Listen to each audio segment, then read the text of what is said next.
Le nouveau rapport de la Cour des comptes vient alerter au sujet de la fraude sociale. Oui, là aussi, nous avons été accusés de fake news en long et en large. Le rapport 2023, c'est important de revenir sur le sujet, Charlotte Dornelas, de la Cour des comptes sur l'application des lois de finances de la sécurité sociale a été présenté hier. Et il fournit une nouvelle évaluation de la fraude sociale. Elle avance une première estimation comprise entre 6,4 et 8 milliards d'euros. La Cour des comptes juge insuffisante la lutte contre la fraude sociale. Gabriel Attal doit évoquer un projet sur ce sujet dans quelques jours. Que retenir de ce nouveau rapport qui accable la gestion de l'État sur la fraude sociale? Alors, la Cour des comptes salue, on va commencer par le début, quelques efforts faits par les autorités contre la fraude sociale depuis 2020. 2020, c'est une date importante puisqu'il y avait plusieurs rapports qui avaient été faits à ce moment-là sur la fraude, dont celui de la Cour des comptes, qui nous révélait, on en avait déjà parlé en effet, qu'il existait 75,3 millions d'assurés sociaux dans un pays qui comptait à l'époque 67, aujourd'hui 68 millions de personnes. Donc on avait quand même un problème puisqu'il y avait des millions de gens qui étaient des assurés sociaux et qui n'existaient pas dans le pays. Donc à partir de ce moment-là, il y a eu une prise, on va dire, à la fois de conscience et puis une imposition du sujet, on va dire, dans le débat public. Et la Cour des comptes dit quelques efforts ont été faits ici ou là, mais ils appellent à un changement d'échelle dans la lutte. Et j'ajouterais à changement d'échelle, quand on lit un peu les différents avis qui sont les leurs sur ce qu'il se passe aujourd'hui, un changement de mentalité également.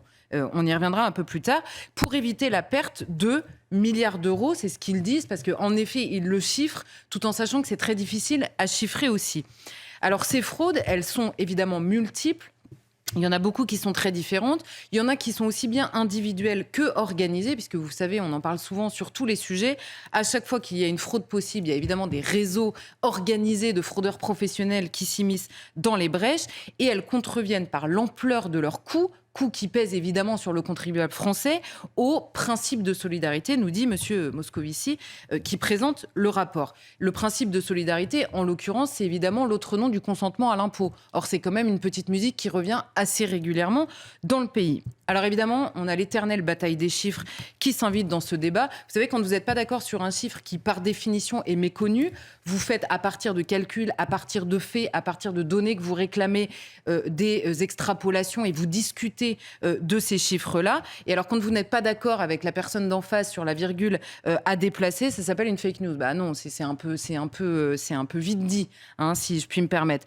Or, donc, évidemment, on a la bataille des chiffres. Juste une idée, entre l'Assemblée nationale, qui avait fait un rapport, et le magistrat spécialisé qui a travaillé là-dessus, Charles Prats, qui a écrit 2 livres sur le sujet, on passe quand même de quelques milliards à 40, voire 45 milliards dans le livre de Charles Prats. Alors, évidemment, ces chiffres sont controversés, puisque c'est le mot à la mode. Mais les 2 chiffres sont controversés d'ailleurs, puisqu'on présente toujours les chiffres de Charles Prats comme controversés. Mais par définition, s'ils existent, les chiffres minorés sont également controversés. Je veux dire, tous les chiffres sont controversés. Mais ce qui est sûr, c'est qu'à chaque fois qu'il y a un nouveau rapport de la Cour des comptes, et donc puisqu'il salue les efforts qui sont faits dans la lutte contre la fraude, on précise de plus en plus, et d'année en année, les rapports de la Cour des comptes font augmenter la fraude. Elle ne diminue pas à mesure qu'il y a des contrôles, elle augmente dans les estimations. Donc ça, c'est quand même une donnée également qui mériterait d'être soulignée.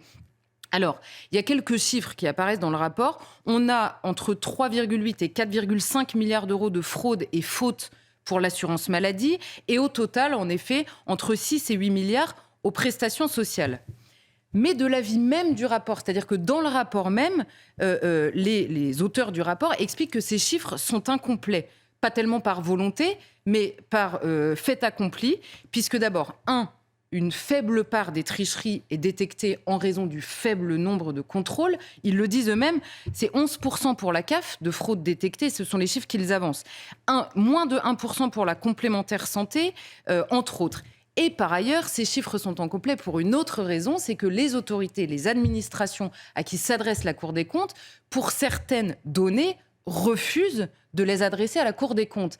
Alors là, moi, je veux bien que tout ça relève du fantasme, mais le meilleur moyen de casser un fantasme, c'est de le contredire concrètement. Or, les administrations ont ces chiffres, elles ne les transmettent pas. Alors moi, il y a un petit truc qui mouline dans mon cerveau, je me dis, c'est très très louche quand même, parce que si ça n'existe pas, autant le prouver, puisqu'ils sont les seuls à avoir ces chiffres pour les prouver. Donc les chiffres sont incomplets, et même incomplets, on passe à 6-8 milliards d'euros. Alors justement, lorsque les administrations ne communiquent pas forcément les données, qu'est-ce qu'il faut en conclure ? Alors, il faut noter que la même Cour des comptes estimait, je vous le disais, ça augmente. On a eu des millions d'euros au tout début dans les rapports. Il y a quelques années, il y a une dizaine d'années, c'était 2,5 à 3 milliards d'euros de fraude. Aujourd'hui, on arrive à 6 à 8 et en reconnaissant que c'est forcément incomplet comme chiffre. Donc, vous voyez que c'est quand même des proportions qui sont réelles. Même 8 milliards d'euros, on peut peut-être faire quelque chose pour les économiser, même si c'est que 8 milliards d'euros. Et alors, on apprend cette chose étonnante dans le rapport, c'est écrit noir sur blanc, l'administration refuse de donner le nombre précis de cartes vitales par année de naissance. C'est une donnée qui a été faite parce qu'il y a des cartes vitales surnuméraires qui ont été identifiées. Et en l'occurrence, la Cour des comptes demande le nombre de cartes vitales par année de naissance pour les comparer tout simplement au recensement qui est fait dans le pays. En disant comme ça, on saura exactement combien on en a. Ce chiffre a été refusé, il n'a pas été transmis à la Cour des comptes. Les administrations avaient déjà refusé de le donner à la commission d'enquête parlementaire en 2020. Là, c'est pareil, on se dit, mais c'est quoi votre problème ? En fait, donnez-le. D'autant que la direction de la sécurité sociale et la CNAM, c'est écrit pareil dans le rapport de la Cour des comptes, ne cessent de répéter qu'il n'existe plus de carte vitale en surnombre depuis 2018. Donnez les chiffres, comme ça tout le monde sera d'accord et on sera tous contents. Eh bien non, à répétition, ils refusent de les donner. Et dans ces 8 milliards, la Cour des comptes ne prend pas non plus en compte les millions de personnes qui bénéficient de l'assurance maladie sans exister dans le pays. On en avait parlé, c'était un chiffre qui était sorti dans son rapport en 2022, l'année dernière. Il y avait 2,5 millions de personnes qui perçoivent illégalement l'assurance maladie, c'est-à-dire des gens qui ont été inscrits à l'assurance maladie, qui perçoivent des prestations, mais qui ont, soit c'est un départ à l'étranger, soit c'est un retour à l'étranger, soit c'est une absence de titre de séjour. Et toutes ces personnes, 2,5 millions de personnes. C'est pas 10 000 personnes qui sont passées à travers les mailles du filet, quoi. C'est 2,5 millions de personnes. On le sait depuis l'année dernière. Et par définition, on ne peut pas difficilement le chiffrer, d'autant que l'assurance maladie ne communique pas les montants à la Cour des comptes qui les a, encore une fois, pourtant demandés. Alors évidemment, il faut rappeler un chiffre. Aujourd'hui, en France, le total des prestations sociales, c'est 900 milliards d'euros par an. C'est énorme. Donc même une fraude, parce qu'évidemment, quand on voit prenons le chiffre de Charles Prats qui nous dit 45 milliards de fraude, on se dit mais c'est pas possible, qui sont tous ces fraudeurs qui par millions hantent nos rues. Mais non, mais avec 900 milliards d'euros de prestations sociales, 5% de fraude, et c'est ce qu'il répète ce magistrat assez régulièrement, 5% de fraude, c'est un peu le chiffre qu'on retrouve à peu près dans toutes les distributions, toujours, il y a 5% de fraude. Mais quand vous avez 900 milliards d'euros, 5% de fraude, ça fait que 5% de fraudeurs, mais ça fait 45 milliards d'euros. Donc, quand vous prélevez autant d'impôts sur les Français, que vous avez une distribution très généreuse dans votre pays, la moindre des choses, c'est de vous assurer au moins qu'elle soit juste. Qu'en est-il des contrôles mis en place ces dernières années, justement, puisque la Cour des comptes juge l'effort insuffisant ? Alors, il faut voir d'où l'on part. Déjà, la Cour des comptes souligne les efforts, mais elle explique qu'il faut absolument les accentuer, puisqu'elle explique qu'aujourd'hui, seuls 3% des dossiers sont effectivement contrôlés. Donc, en effet, il y a une marge de progression qui est forte. Et on a les pistes de progression qui sont données, en gros. Ils disent il y a très peu de contrôle sur la surfacturation.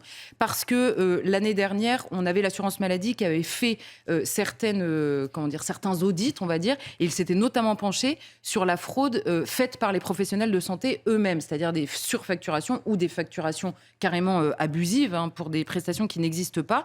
Et là, ils disent ce sont des chiffres que l'on a, qui sont assez importants, et il y a très peu de contrôles qui sont mis en place. Sur la caisse des retraites, il nous explique qu'un dossier sur 2520 est effectivement contrôlé. Or, on le sait, la question des retraites a aussi posé problème, notamment avec les retraités parfois partis à l'étranger et parfois des gens qui avaient 122 ans. Donc bon, ça arrive, mais il n'y en a pas des centaines non plus. On a Marc, mais à part lui, voilà. Il est plus jeune que son âge quand même. La Cour note par ailleurs que le stock de signalements non traités augmente. Donc ça veut dire qu'en effet, il y a cette prise de conscience peut-être dans les administrations, mais que le stock augmente, notamment sur le minimum vieillesse, qui est, elle, la prestation la plus fraudée aujourd'hui, puisque le minimum vieillesse, vous savez, c'est pas la retraite, c'est encore différent, mais ce sont des gens qui touchent des prestations qui parfois sont en effet à l'étranger et n'ont plus de raison devant l'administration française de le toucher. Et ça n'est pas marqué. Sur les retraités à l'étranger, vous vous souvenez, Bruno Le Maire qui avait fait hurler tout le pays et nos amis qui nous accusent tout le temps de fake news toute la journée et d'opinion à la place des faits. Et bien la Cour des comptes, c'est assez peu des gens qui donnent leur opinion entre les lignes. Hein. C'est quand même assez chiffré comme rapport. C'est assez peu... Et très vérifié. Et très vérifié, évidemment. Et sur les retraités à l'étranger, ils nous disent qu'il y a un manque d'échange d'informations, notamment avec le Maghreb. C'est très logique, en fait. Quand vous avez des liens, parce que ces gens-là nous expliquent toute la journée qu'on a des liens extrêmement forts. Bah oui, on a des liens extrêmement forts et ça se retrouve évidemment aussi dans ce qui ne va pas. Hein. C'est évidemment comme ça. Et ils nous expliquent par ailleurs que nous avons des fraudes, quand elles sont détectées, qui sont trop peu sanctionnées, notamment en cas de récidive. Donc voilà quelles sont les pistes. Et par ailleurs, pour ceux qui disent, tous ceux qui s'intéressent à la fraude sociale sont en fait des gens qui cachent mal leur volonté de faire une chasse aux pauvres.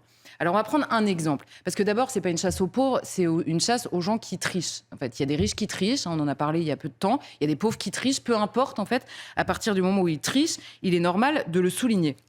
Il y a un exemple d'un réseau qui a réussi quand même à arnaquer en 2018 plus de 8 millions d'euros au département de Val-et-Marne. 8 millions d'euros à un département, on le sait, hein, ils ont quand même du mal à assurer toutes leurs missions, notamment pour des raisons financières. 8 millions d'euros, c'était quoi Alors, le département vient de porter plainte. Hein. Alors, on avait des ressortissants communautaires, comme on les appelle, c'est-à-dire étrangers, hein, de nationalité étrangère, qui faisaient de fausses déclarations d'emploi pour faire reconnaître leur droit au séjour et donc bénéficier des prestations sociales par le biais de leur déclaration d'emploi. Et ils passaient par là, par des attestations de domicile qui étaient données par des associations non agréées, donc on aurait pu les détecter, et ils faisaient des déclarations de travail au sein d'entreprises dirigées par des ressortissants de même nationalité, inconnus de l'URSSAF. Donc à deux moments... c'était plus de 400 dossiers quand même qui ont été traités, en l'occurrence par l'administration. Sur ces plus de 400 dossiers, il y avait au moins 2 raisons d'identifier qu'il n'y avait pas de raison. Et bien tout ça, ça a permis de toucher le RSA, la prime d'activité et les allocations familiales. Et en tout, ça fait une fraude au RSA de 5,3 millions d'euros et un préjudice pour Pôle emploi de 3,3 millions d'euros. Et bien ces préjudices-là, je réponds à ceux qui accusent de faire des chasses aux pauvres, pèsent aussi sur les pauvres qui sont censés être aidés précisément et accompagnés par ces administrations débordées par des dossiers de gens qui trichent et qui méritent d'être sanctionnés pour leur triche précisément.